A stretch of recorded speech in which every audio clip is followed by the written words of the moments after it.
Hello, I'm Dr. Hina Sheikh, consultant in Fortis Hospital in Obstetrics and Gynecology.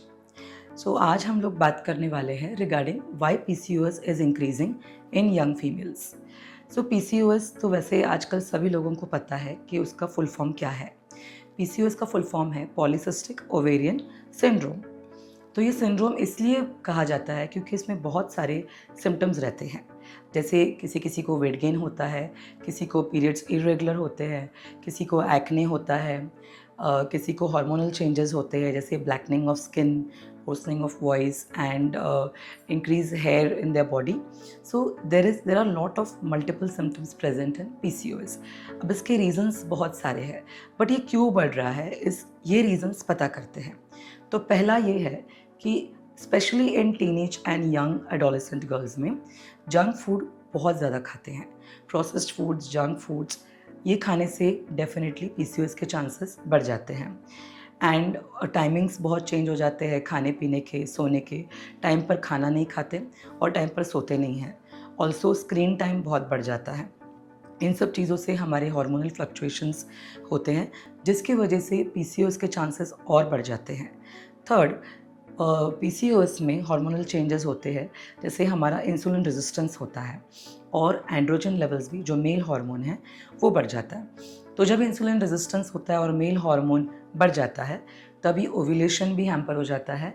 Time पर ovulation नहीं होता और periods irregular हो जाते हैं।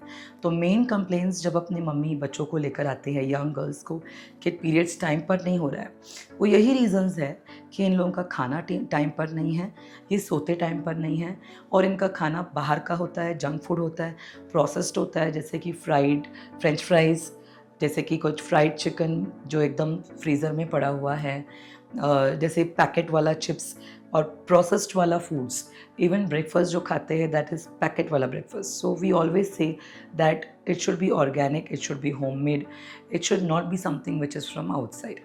सो these are the main reasons जिसकी वजह से अडोलेसेंट यंग गर्ल्स में PCOS बढ़ रहा है। रही बात थोड़ी सी ओल्डर एज ग्रुप में, जैसे कोई कॉलेज या ऑफिस गोइंग लोग हैं, उन लोगों में भी हार्मोनल फ्लक्चुएशंस है। प्रोलैक्टिन लेवल्स बढ़ जाता है because of stress. Hormonal fluctuations है। अगेन कुछ स्टडीज़ पैटर्न चेंज हो जाता है, स्ट्रेस लेवल्स बढ़ जाता है। तो जब स्ट्रेस लेवल बढ़ जाता है कॉर्टिसोल बढ़ जाता है। अगेन कॉर्टिसोल जब बढ़ जाता है तो पीरियड्स रेगुलर नहीं होते हैं। सो बहुत सारे हार्मोनल फ्लक्चुएशंस की वजह से PCOS आ जाता है। तो ये डिटेक्ट होता है by blood test and by sonography.